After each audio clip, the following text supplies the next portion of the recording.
This is the Bedard Patriots Podcast with Nick Cattles.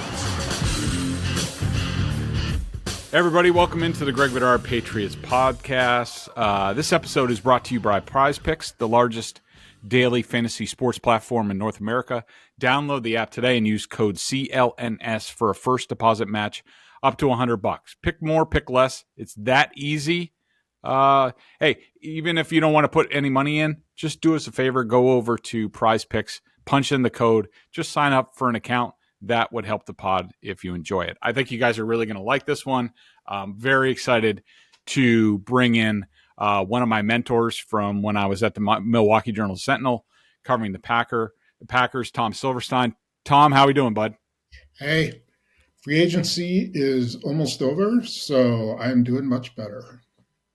Well, I mean, the Packers actually, made a few significant moves. I mean, Xavier McKinney, who I love, and also Josh Jacobs, who I've seen a lot of on film over the years covering McDaniels closely. I covered the Raiders team themselves for a season towards the end of Gruden there. So I've seen a lot of Josh Jacobs. I love Josh Jacobs. I will say that I think with his contract squabble last year, he reported out of shape. He did not look like the same Josh Jacobs probably till later in the season. He had to round himself into form, but almost immediately, the first time I saw Josh Jacobs on film, it was the same way with Max Crosby. I love those two guys.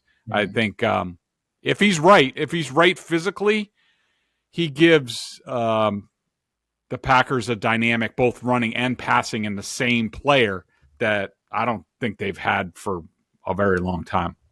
Well, only when Aaron Jones has been healthy. When Aaron Jones is healthy, he's as good a running back as there is.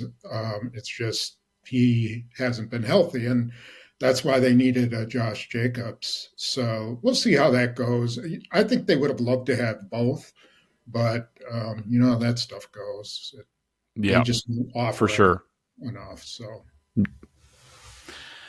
So I wanted to bring Tom in because I'm sure you're here. You people are sick about hearing from me about sort of the Ron Wolf way, the way the Packers have done things over the years under Ron Wolf, then Ted Thompson, then Brian Gutekunst, which is all pretty similar. They all, Ted and Brian, I think was pretty young. He did start working for Ron Wolf. I will say, Spoon, I spent the weekend reading this book, which I wasn't even, when I covered the Packers, I wasn't even aware of it. I wish I would have read it at the time.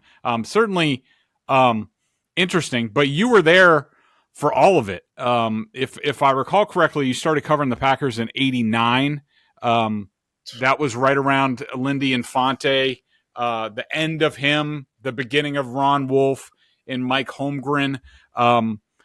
Start off talking to me about like the state of the Packers at that time when Ron Wolf took over. They are not the Packers we see today with a full Lambeau field and success for 30 years. They were pretty far from that at the time, weren't they, Tom? Yeah, and I would say they were worse off than the Patriots are right now. They were not a good football team. They were 4-12, Lindy Infante's last year. They had a quarterback, Don Mikowski, who was kind of was coming off rotator cuff surgery, so they didn't really have a quarterback. They were starting from ground zero, and they had a 5-year plan to get to the Super Bowl. And it, started with trading for Brett Favre, which, turned out to be a franchise changer. And then, Reggie White the next year, and then they would add some more pieces and keep drafting, building through the draft. It took 5 years for them. Now, I think the NFL is different now. I think you don't have 5 years. I think you have 3 years, and you better be competitive in year 2. So it's a little different animal. And I do think that Eliot Wolf will do things differently than his dad did because he's grown up through several different systems. I think, he's learned a ton from his dad, but he's learned a ton from other people too. And so I think he'll apply a lot of different ways of addressing their roster. Yeah, I mean, he has talked about those things, and even his dad in the book. And again, the circumstances were different because when Ron Wolf really started remaking the Packers before the 1992 season, there wasn't unrestricted free agency. That didn't come in until 93, the next year when they landed Reggie White.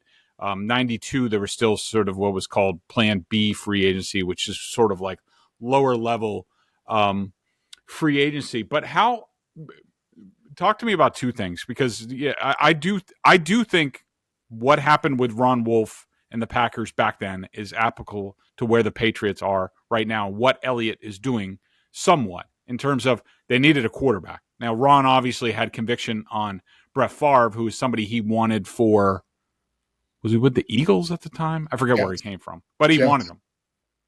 Jets, that's right, with Dick Steinberg.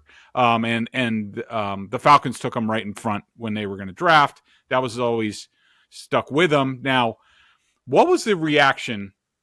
Because it's going to be somewhat similar to the Patriots are probably more than likely drafting a quarterback at 3. So they're getting their quote-unquote Brett Favre. But we're talking about Brett Favre was a guy who almost drank his way out of Atlanta. What was the reaction when he traded a first-round pick? And remember, he also traded a second-round pick for Mike Holmgren. They had, I think, 2 firsts and 2 seconds in that draft. Mm-hmm. But what was the reaction among the media, the fans, when this new guy comes in and trades a first-round pick for a quarterback that Jerry Glanville didn't even want anymore?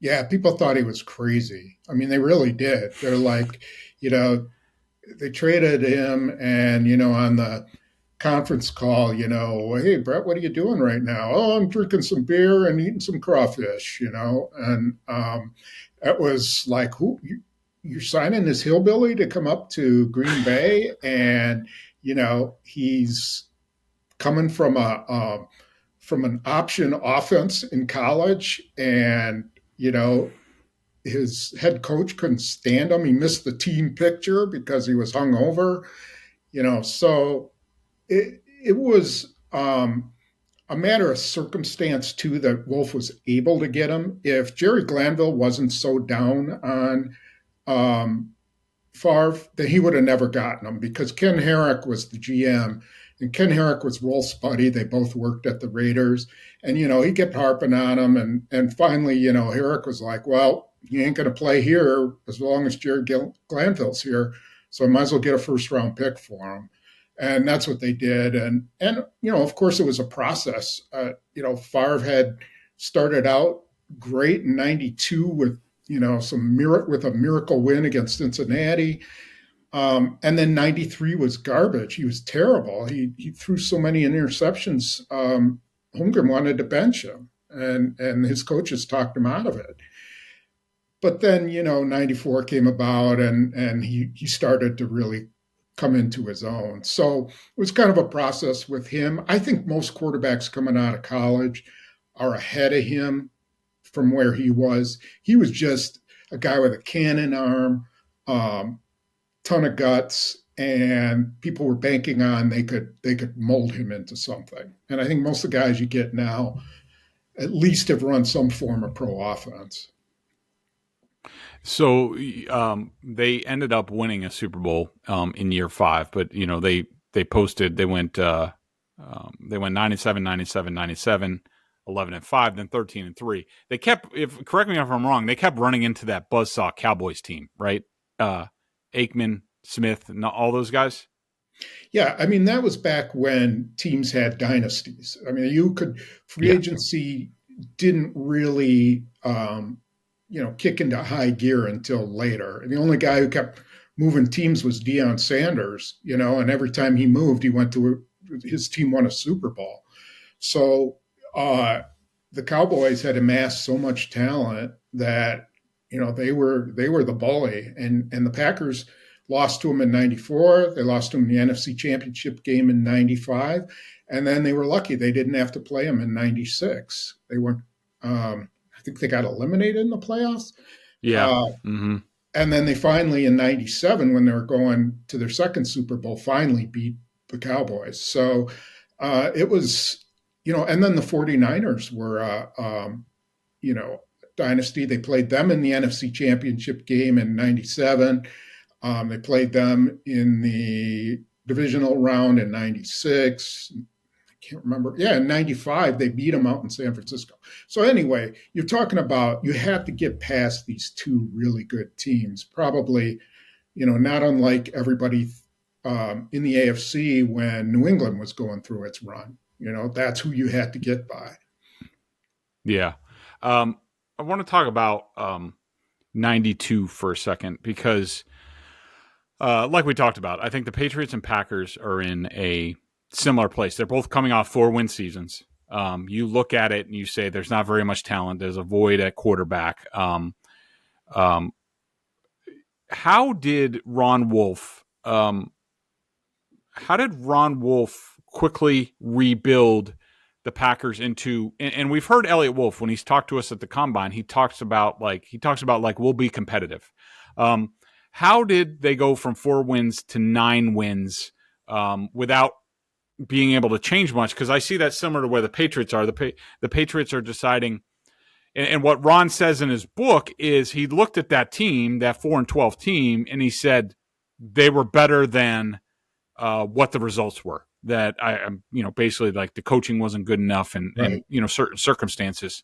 And then he sort of kept the good parts and tried to improve the bad parts. And I see that Eliot, to me, looks at this, and he was here, just like his dad was there at the end of 91, so he could evaluate the team. Wolf's been here, Eliot's been here, and knows all the inner dynamics that have gone on with Bill being Bill towards the end and his personnel decisions and the crap show offensive coaching, the crap show offensive line coaching. And it looks like, much like his father, that Eliot looked at this, took a step back and said, this team was better than 4 wins, and they did lose 8 games by 1 score or less, that this team is better than the 4 wins.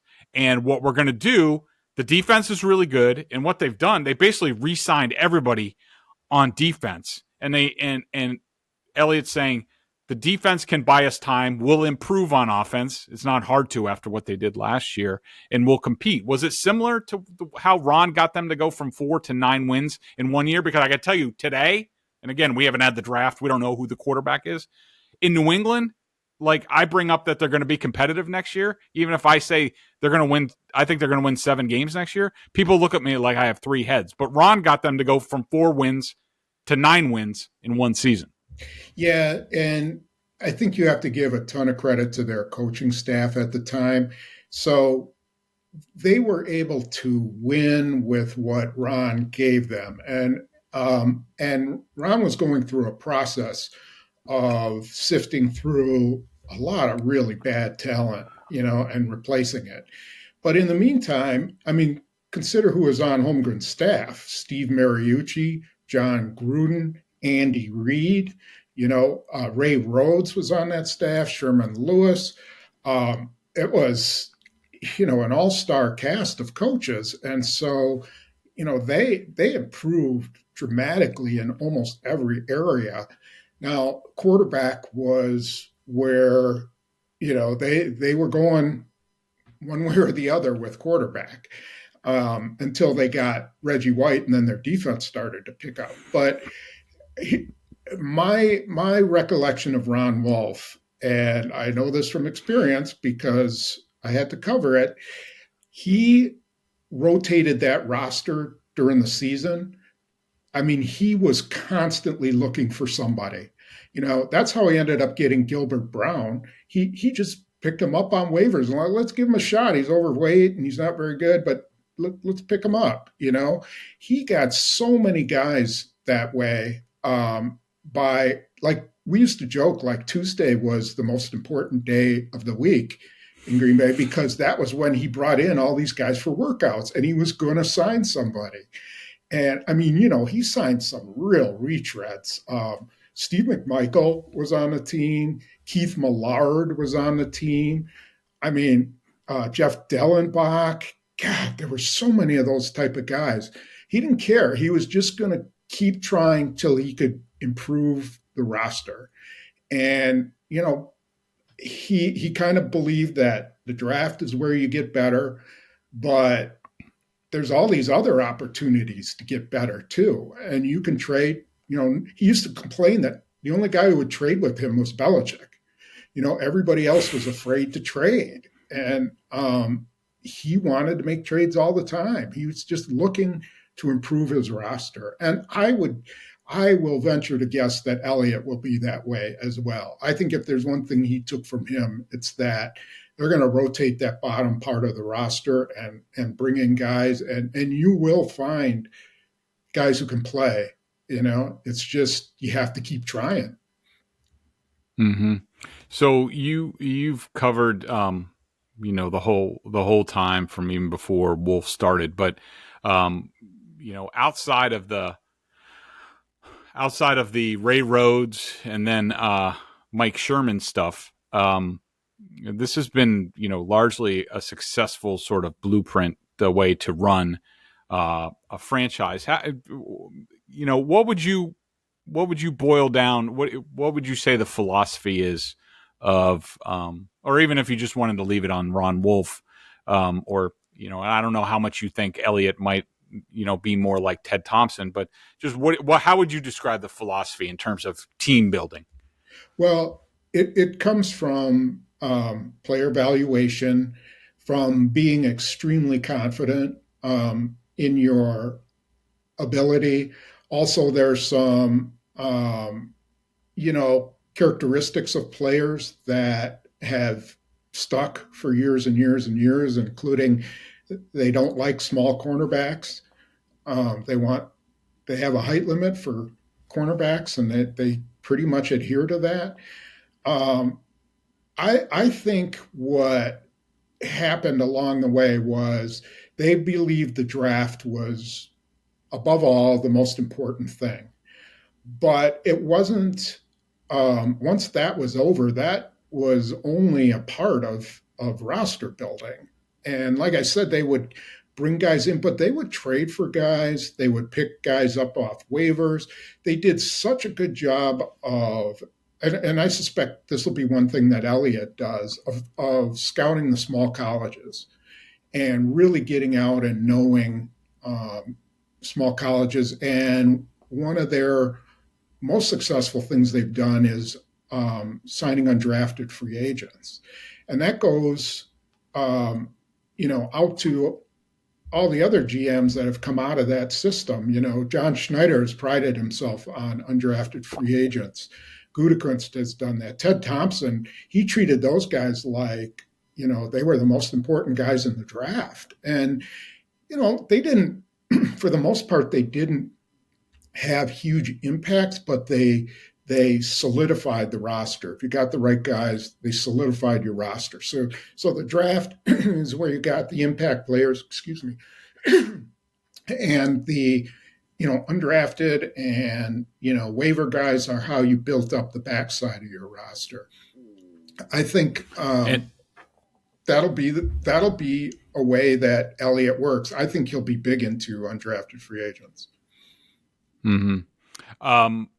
And their view on free agency activity, I don't know about, Ron or even Gutekunst. Now, I think Brian has gotten the roster to the point, and why I think they went for these two guys, McKinney and Jacobs, is because, it's almost, I went back and looked at it. Maybe I'm wrong, according to the R-Lads depth chart, but I think the Packers only have one starter, at least going into this offseason, Preston Smith, who wasn't drafted, didn't come up through the Packers. It's almost entirely homegrown, and they've gotten it, the Jordan Love development is there. They took off towards the end of the season. I mean, they've gotten to the roster to the point where now you could see, all right, I add the best safety on the market, the best running back on the market.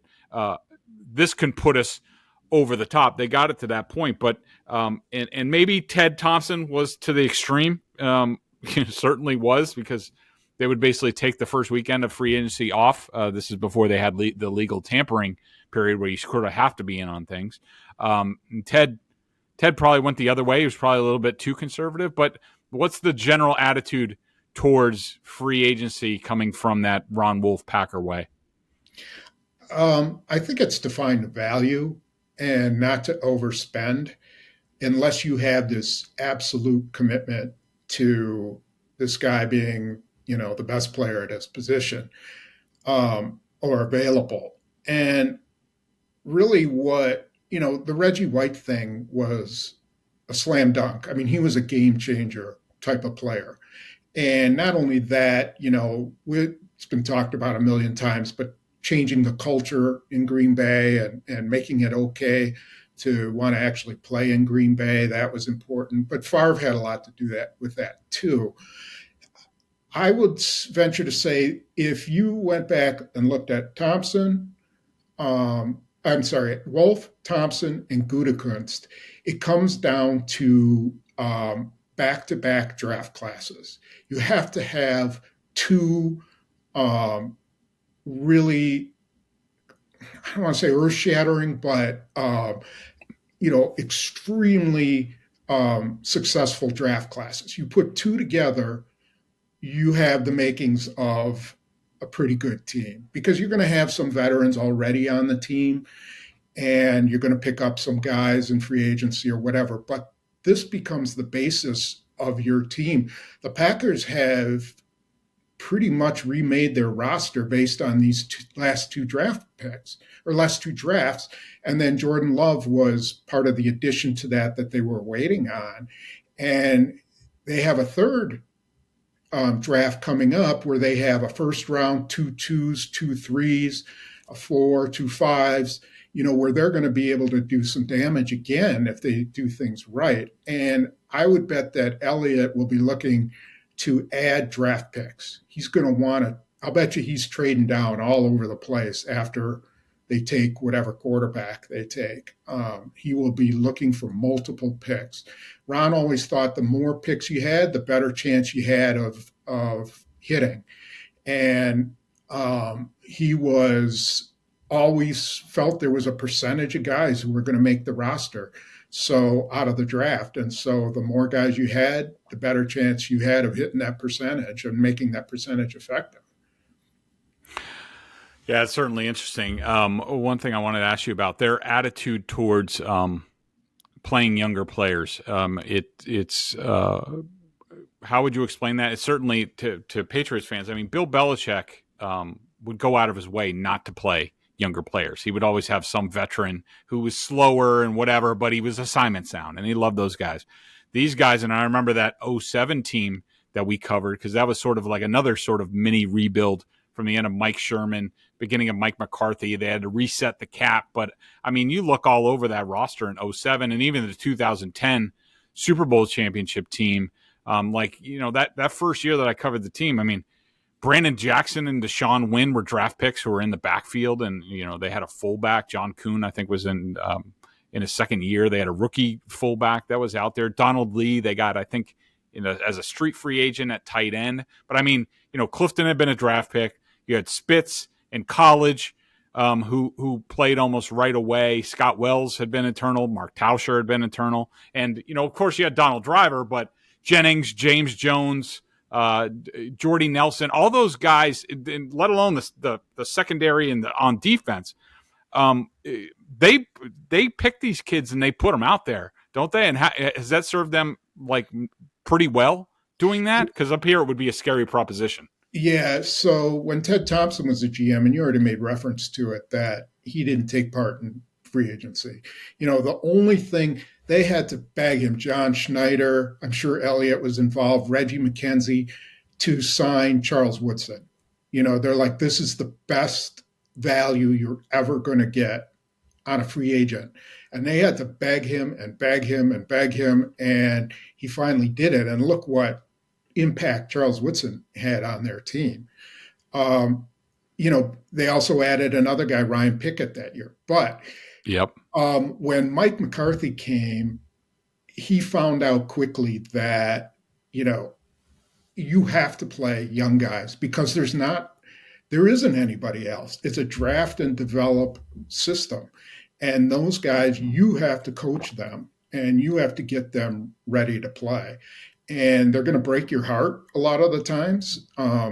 It's just the way it is. But if your coaches accept the fact that, you're going to have to coach them up and get them ready to play in the first year. By the end of the first year, they start to become better players. We've seen that over and over again, where they've had to play guys and they've had big impacts, rookies. So I think, if you look at the Packers now, like you said, they're just full of draft picks all over the place. I mean, they had 2 rookie tight ends, actually 3 rookie tight ends. They didn't have a wide receiver who was beyond his second year. So they had a phenomenal offensive year once they got going too. And so I think your coaching staff has to be has to be all in on that philosophy. If they're, Mike Sherman was always complaining about them letting guys go and, come on, let's push the salary cap and whatever. And, Thompson wouldn't do it. And McCarthy agreed to it and understood it. And every free agency, he'd be like, hey, you'd ask him about it.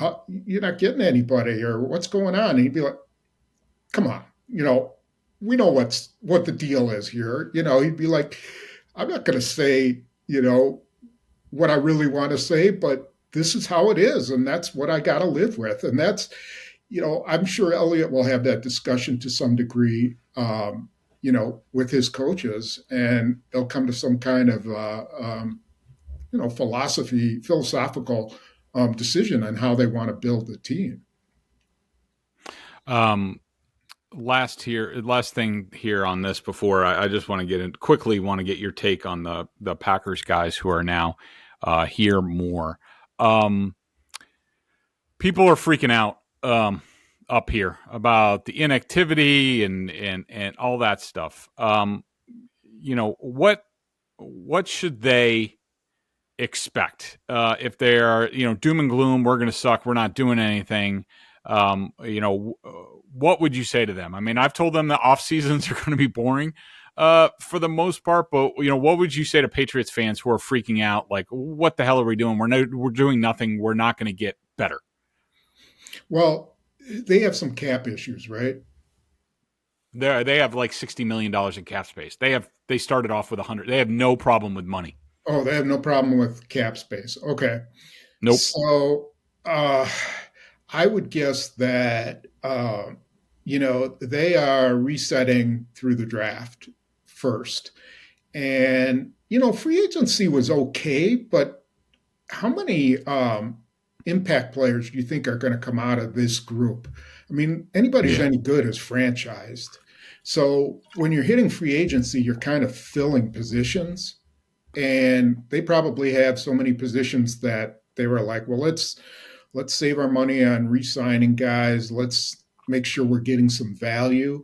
I would bet that he will sign some guys in April, maybe a handful of guys who he thinks can help, solidify their situation. Probably, offensive lineman is where, they need it, or where he'll want to be really strong. That was always a Ron Wolf thing. You got to be strong on the offensive line. You got to protect the quarterback. It could be that they just decided that, okay, this year is not the year to spend all our cap money, and let's try to build some momentum with the young guys. And then next offseason, they'll fill the holes where they think they really have them. I just don't think there were that many great deals. The teams who overpay in free agency, they'll pay for it. They're not going to – those guys aren't going to turn their teams around. I don't think there's anybody who's, done that completely. Some of the highest paid free agents, they've helped their teams, they raised their teams, but they don't take them to Super Bowls. Look at what San Francisco did with, McCaffrey and Young and, guys like that. They keep adding those guys, and it wasn't enough. So I think they're going to figure out what they got first and then draft and then maybe be really active after June 1. Yeah, I will say that I did find it interesting that really the only free agent that they bid on was Calvin Ridley. And from what I understand, they gave him a very competitive offer, but the Titans go into $50 million guaranteed for Ridley, who's going to turn 30, who's already he left in the middle of one season over mental health issues, and then he got suspended for gambling in another offseason. I just think $50 million guaranteed was too far. It's the second most for a wide receiver behind Tyreek Hill in NFL history. So, but that indicates to me that Eliot sees, all right, we have a weakness that at wide receiver 1 that we're not going to be able to plug just with a draft pick in like the second or third round and play him. Like, we need an interim sort of guy. And so I wouldn't be surprised, and his dad loved trading, like you talked about. I wouldn't be surprised if we see them make a big move, a big trade for a wide receiver at some point. It might come after the draft, after other teams see what they have as far as what they get out of the draft and things like that. But I could see that. The offensive line, I think they're at the point now because they re-signed Michael Wenu to big money. I think they think they have enough. Well, left tackle, they'll probably get a tackle in the draft, but I think they have enough for now where, all right, Michael Wenu is going to move to right tackle. Right tackle is good. We can help left tackle. If we're a little weak at left tackle, as long as we're good at the other spots, we'll be okay. And I do think there's an argument to be made there. Let's take a quick break here, and then we'll be right back to finish up with Tom talking about all the Packers people here at Packers East. Football season may be over, but the action on the floor is heating up. Whether it's tournament season or the fight for playoff home court, there's no shortage of high-stakes basketball moments this time of year. Get in on the excitement with Prize Picks, America's #1 fantasy sports app, where you can turn your hoops knowledge into serious cash. Testing my skills on Prize Picks this season is the most exciting way to play daily fantasy sports. If you have the skills, you can turn $10 into $1,000 with just a few taps. This week on Prize Pick, I'm selecting Stephen Curry for more than 29 points, Caitlin Clark for more than 30 points. Yeah, you can cross streams, cross sports, all that stuff. LeBron James, more than 7 assists. Download the app today and use code CLNS for a first deposit match up to $100. Make sure you use promo code CLNS for a first deposit match up to $100. Pick more, pick less. It's that easy. So we touched on Eliot Wolf, but just sort of give me your thoughts on Eliot, how he didn't get the job in Green Bay. Do you think he's ready for this? Just what do you think of Eliot? Yeah, he's more than ready. I mean, he's been in a top executive in 3 different places. I mean, he was listened to quite readily in Green Bay. I mean, he was a major part of their personnel department. He just wasn't in charge, and they went with a more experienced guy in Gutekunst. And I know Eliot was really disappointed, and Ron was pissed beyond. He still is kind of mad at the Packers about that. But, then he goes to Cleveland and, he gets more experience, and then he gets to work with Belichick, and to me, there's a lot of connection there. Ron Wolf's best friend, or one of his best friends, is Bill Parcells. So, I mean, they live like almost, next door to each other now in Jupiter. And they talk constantly about player personnel and things like that. So Eliot probably had some of that background, and then he gets to learn how Belichick evaluated players. And now he's had, all kinds of experience with this kind of thing. And so I think he's more than ready. I don't think that's a question mark. I think it was a matter of opportunity, and people don't like to take big chances on young guys unless, they'll do it with coaches, but you don't see it a ton in general managers. They want someone who's got some experience, and especially with a winning organization. Yeah. Alonzo Highsmith, not a surprise. As soon as it was clear that Wolf was going to be up there, it wasn't a surprise that Alonzo landed here from the University of Miami. What do you think of Alonzo, sort of the role he played with the Packers and with the Browns, and how those two might work together, and sort of, what are his strengths and weaknesses? Well, Alonzo's been a guy who grew up in the system. He Wolf hired him in like 93 or something like that. And Alonzo's strength is that he uncovers people that nobody else does. I mean, he sees things that a lot of other scouts don't see. He's like the mayor of Houston. So if there's anybody coming out of Houston or, the Texas area, he's gonna know about it. He's just one of these guys who is into the detail and digs and digs and digs until he finds, someone he likes, and you have to trust his judgment. And I think he'll be a great asset to them. I'm not sure exactly what his role is, if he's going to be doing just college, if he's doing pro. He's pretty good at pro personnel too. But, he's just a guy who's been in the system. He was waiting for a GM job too, and it just never came about. Yeah, I will tell you that I talked to McCarthy about some of these guys, and he said that that Alonzo was the greatest running back evaluator he's ever worked with. And it's funny that, there was some scuttlebutt about the next guy that we'll talk about, Alex Van Pelt, who was there, and all of a sudden he left the Packers. And McCarthy swears to me, or at least he told me, he was definitely in podium mic mode. It wasn't like the good mic mode that we would get off the podium. When I spoke to him, he was very buttoned up, but he said that I asked him about Alex Van Pelt growing too close to Rodgers, and that's why he departed, that they parted ways. And he said it was just his contract and he was looking for better opportunities. But what do you think of, what do you know about Alex Van Pelt? How do you think that he will do being an offensive coordinator who's calling plays? He's been an offensive coordinator, but he's never called plays before. Yeah. So, I initially thought it was part contract, and then the more I kept hearing about it, the more I think you're right. I think he got too close to Rodgers, and McCarthy, and Rodgers, despite all their,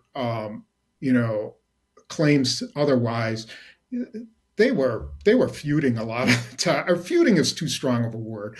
They were, it was a tug of war for influence and power and whatever.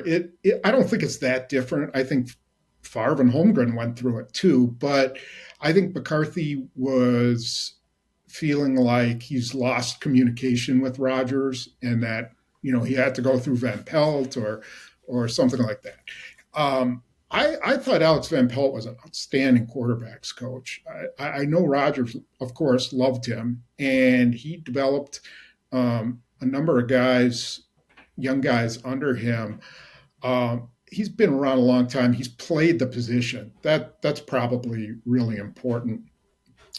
I honestly don't know what he'll be as a play caller. That's just not something he's done a ton of. But he's been around the league for a long time now, 20 years, and has a playing career as a quarterback. I would think that he's got plenty of all the knowledge you need to do all that kind of stuff. I'll be interested to see what kind of offense he wants to run. If he's more the McCarthy West Coast, if he goes more to the Shanahan stuff that everybody seems to be, putting in, that'll be a really interesting thing.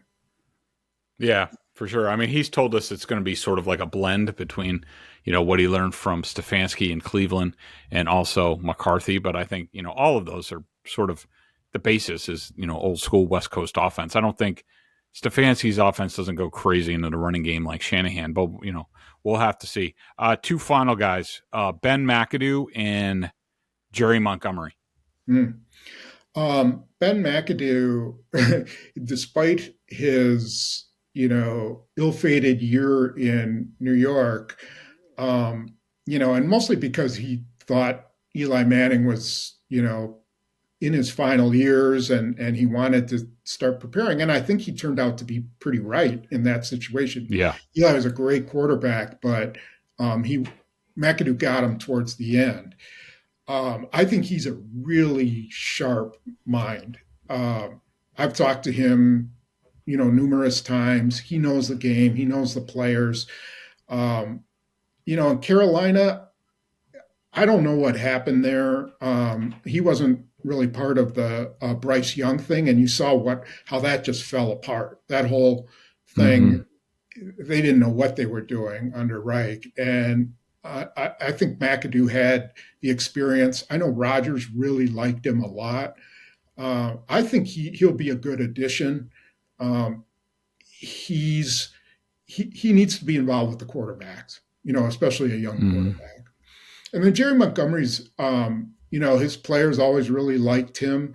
I think they wanted in Green Bay a guy who's more fiery. Jerry's kind of he's not a burn the house down kind of guy. He's gonna he's gonna let you know what he says. He never gives compliments. He's always Kenny Clark, who's played for him for 10 years and one of the best nose tackles. Oh yeah, he's playing okay. He just but he could be better. He's kind of one of those guys. But he's been around the block, and he'll be solid. They just, like in Green Bay, he's not going to be the kind of guy who's going to bang his head against lockers and stuff like that. Yeah. Interesting. Yeah, and it's interesting times here at covering the Patriots. I mean, I seemed I keep hearkening back because, when I joined up and covered the team in 2007, it was just after, there were a few lean years sort of like here. And I just remember doing those Packers Insider post-game chats before, they became like 13-3. It was a little bit of a struggle there. They were 8-8 the year before. People were just like, this isn't going the right direction. And, let alone what happened after Favre and, with Rodgers starting 6-10 and then 4-4. But the way Patriots fans are reacting right now brings me back to a lot of those post-game chats where I wanted to beat my head against the computer screen because people are freaking out. But one thing I'll tell you, one thing I'll tell you, Greg, is, when you have guys who come from a winning organization, so, they're dropping the Belichick way, I suspect, in a lot of manners. But then you have guys who've been part of this Packer way, as your book says. But it's been, they've had 5 losing seasons in 30 some years. And so you're talking about another way to win. It's just a different way. And I would suspect if they give him free rein, Eliot will be allowed to upgrade facilities. He'll make it a more open, player friendly kind of a atmosphere where, they'll be able to draw free agents who not just want to win, but want to be comfortable, and not play afraid all the time. I think they'll be able to change that aspect, that culture. And he's not coming from a Cleveland culture. He's coming from the Green Bay culture where they've won for years, for decades. And so I think he brings that with him, and so do the other guys. And, it sounds to me from everything I've read from the head coach that he's down with that too, and being more player friendly. And that could be interesting. That could be really interesting. Yeah. Definitely interesting times. All right, Tom, I've kept you long enough. Thanks so much, buddy. Great information, especially for people who are sick of hearing from me about what goes on in Green Bay. And for a guy who's been there through it all, even though he's a lot younger than he looks, folks. He does not go back to Lambeau, just to Ron Wolf and Lindy and Fonnie. But he's a buddy. He's been there for me for many years, and I can't thank him enough for what he's done for me in my career. And he's one of the best at it. So likewise, Spoon, thanks so much. Yeah, likewise. You've kept me young over the years, and every single person that I've worked with, especially yourself, it's a growth together. So there's a reason why you're at where you're at. So keep it up. Thanks, bud. All right. Have a good one, everybody. Thanks for tuning in. Go over to Prize Picks. Check it out, CLNS. And we will see you next week.